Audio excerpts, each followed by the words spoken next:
Okay, folks, as you know, we're primarily a Volvo shop, but every once in a while we like to do something, out of the ordinary. So every month we're going to have a little segment or a little feature either on our social media or on our YouTube page called "And Now Something Completely Different." And for our first one, we're going to kick off with probably one of my favorite $1,000 cars of all time, our 1949 Pontiac. Now, this was something that was found randomly cruising Craigslist really late one night, and someone put it up as a 1949 Silver Streak. Not Pontiac, not Chieftain, just 49 Silver Streak, and I saw one picture of it, and I fell in love with it instantly. It just had it. It had this patina and this look, and there was just something about this car that spoke to me and was like, this is it. This is worth doing. So, against my best judgment, I wound up picking the thing up, and this is kind of the story of its evolution of getting it going from, coming in on a tow truck fresh from being parked for 50 years untouched to, becoming my current daily driver.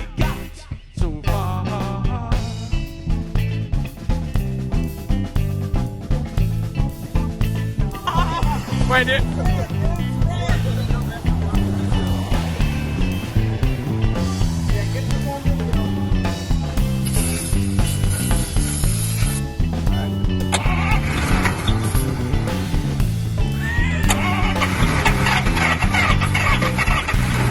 Yo!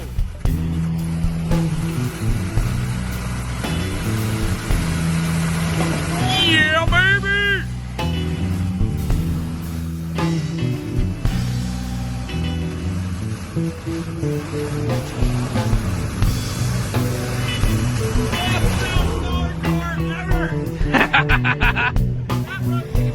Oh my gosh, that was beautiful!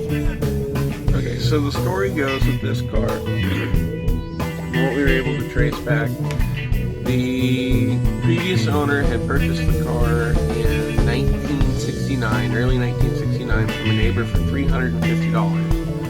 And the first thing he did with the car was get rid of the original exhaust system, and he made his own exhaust, I kid you not, out of hardware store plumbing products. The dual side pipes is two straight pieces of 2-inch diameter drain pipe like you'd have for a kitchen sink or bathroom sink.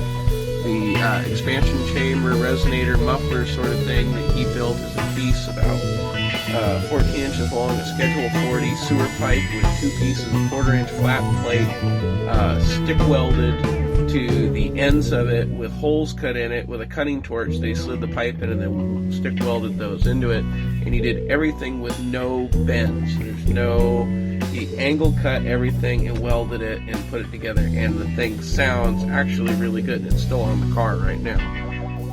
The other thing we figured out, he had bought the car, and at the time it was actually black, and he decided he wanted to repaint the car the original copper, and he started sanding the car in summer of '69, and at some point in February of 1970 he gave up and never really messed with the car again, so it just sat from 1970 clear up until I guess about late 2020 it temporarily came into the hands of an individual who really didn't know what to do with it or have the resources to do much with it, and then it transferred into our hands. The car itself, when we got it, of course there was a couple holes in the floor, and, but there was so much. You had the original owner's manual in it. The seats were still intact. The door panels were trashed, but whatever. And out of the tires on the car, for example, 3 out of 4 were date coded 1956. The one white wall tire that was left on it was one of the original tires from 1948, manufactured in 48. I mean, the fact that it came off the tow truck, and within 15 minutes of it rolling off the tow truck, we had that engine running for a little bit. Granted, off starting fluid, there was no gas in the tank. time. But it was evidence that the car was actually going to live and be willing to cooperate with us to an extent. So we were really uncertain of what to expect with this thing or what we were getting into, but we knew overall it was very simple.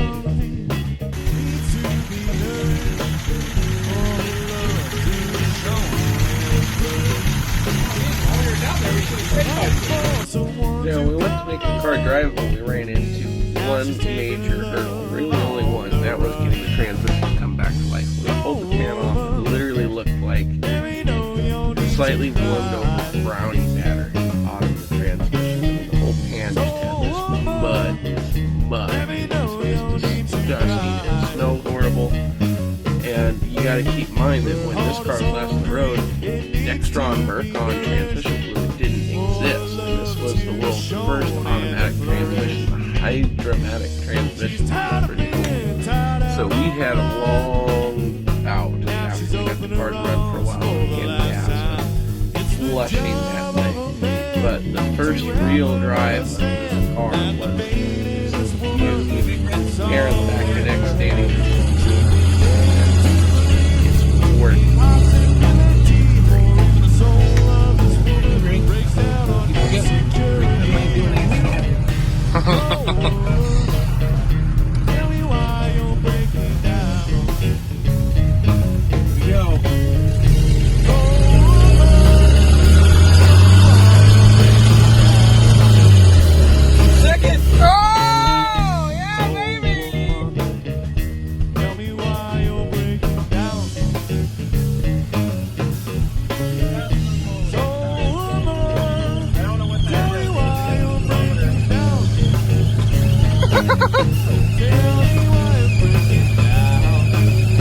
Speedometer doesn't work?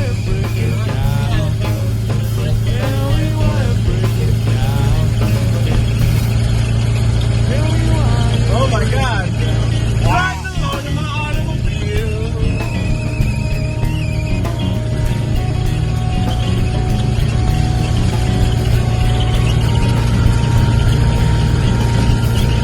We're driving a car that hasn't driven in 51 years.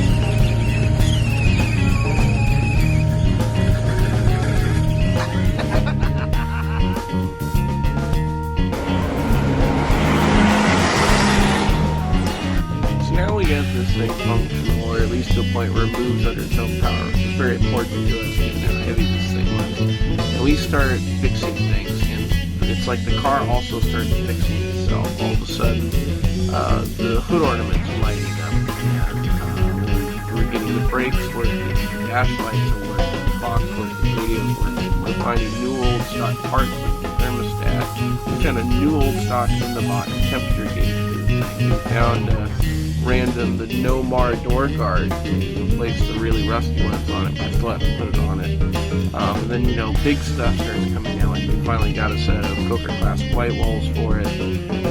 You know, we're fixing other little things with the car, and then we finally find a good radiator that doesn't leak. The radiator was the last thing that the car needed to be drivable, like, safely. And then what happens is we get our big snow for 2021, and the first day I drive the car is when it starts to snow.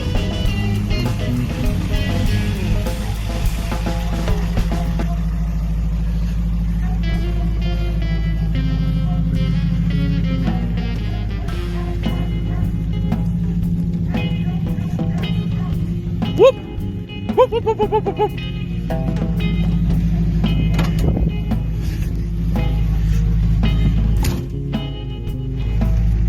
Let's start in low, shall we? Parking brake off. It's so heavy, it just gets instant traction.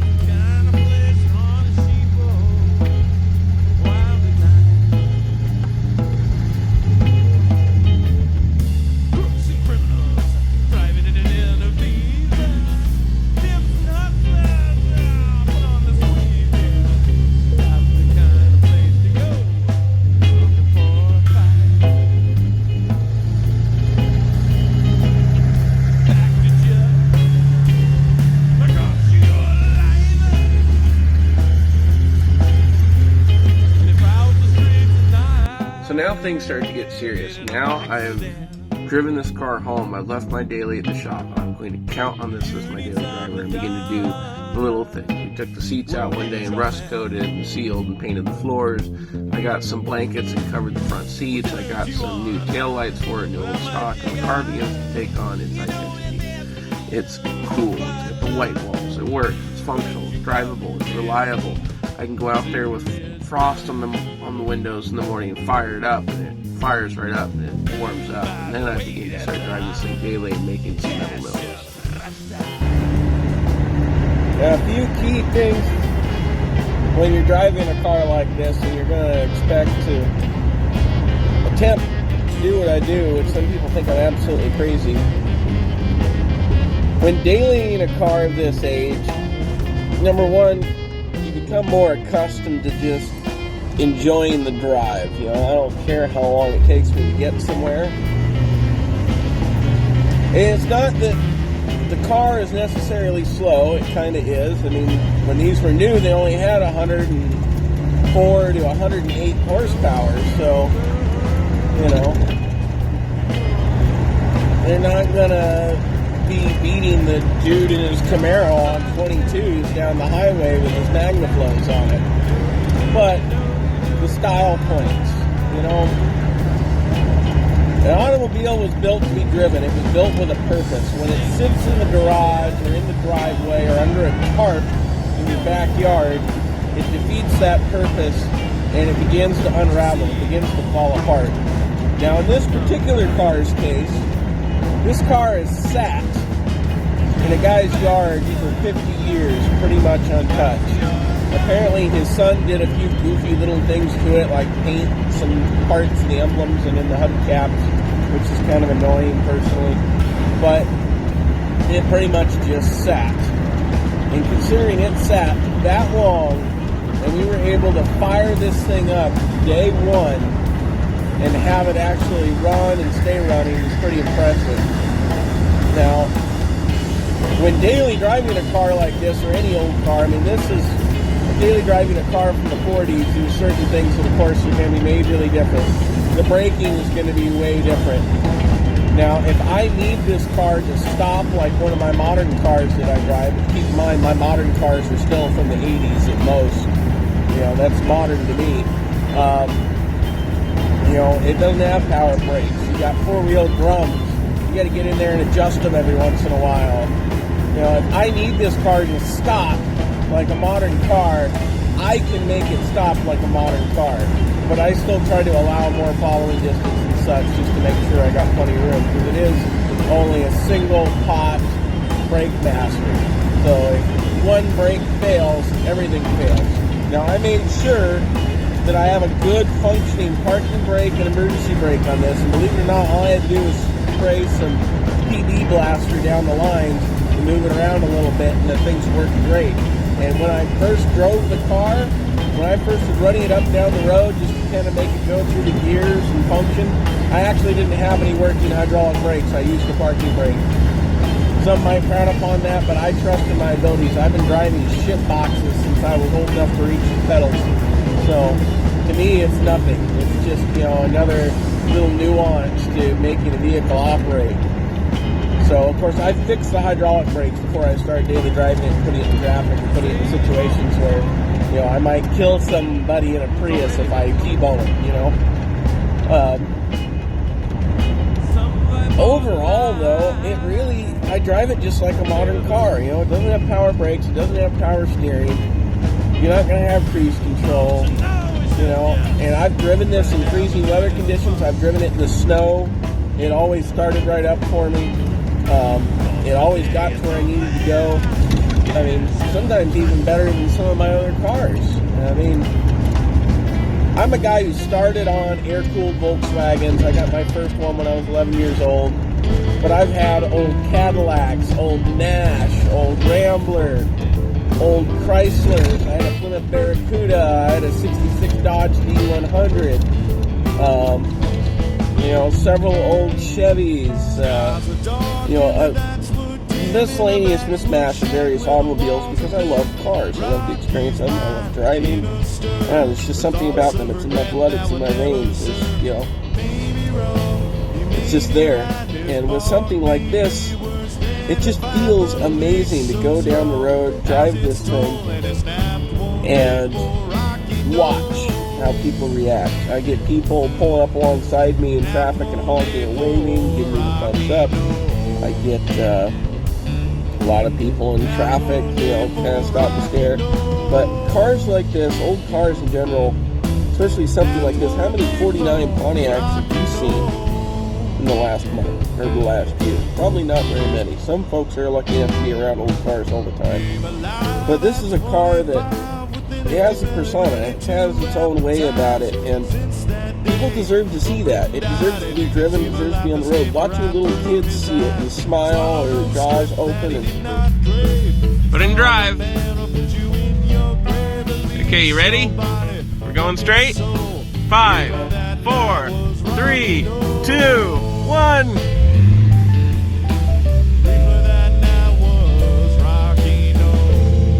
Good job.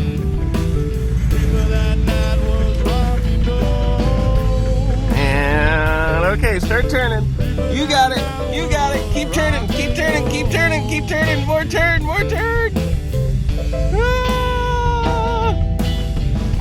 Good job. Look at you. All right, straighten her out. Straighten her out. Straighten it out. Keep going. Keep going. All the way over. All the way over. Oh, we're gonna hit the curb. Oh! Okay, straighten it out. Turn it the other way. Good job. That's my boy.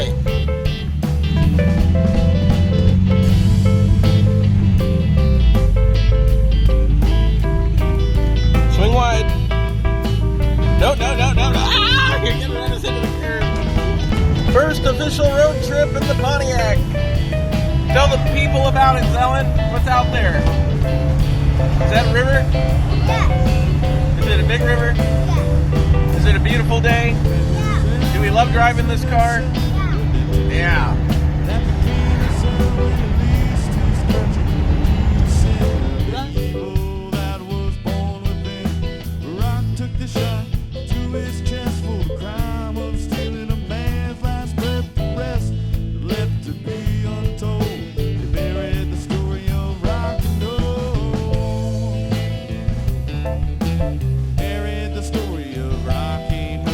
Now this whole story comes full circle. Now my son and I are enjoying this car. It's become a part of us. It's part of my family. We've decided we're going to hang on to this thing for quite a while.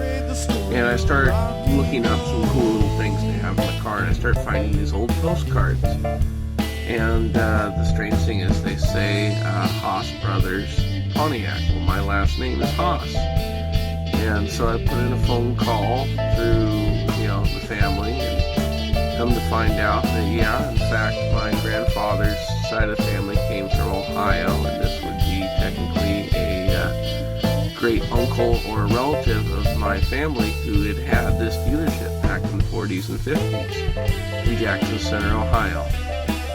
So I guess in some strange sort of way, even though I have this massive love and passion for Volvos and really all sorts of cars, I guess it comes down to it at the end of the day, the Pontiac is in the blood.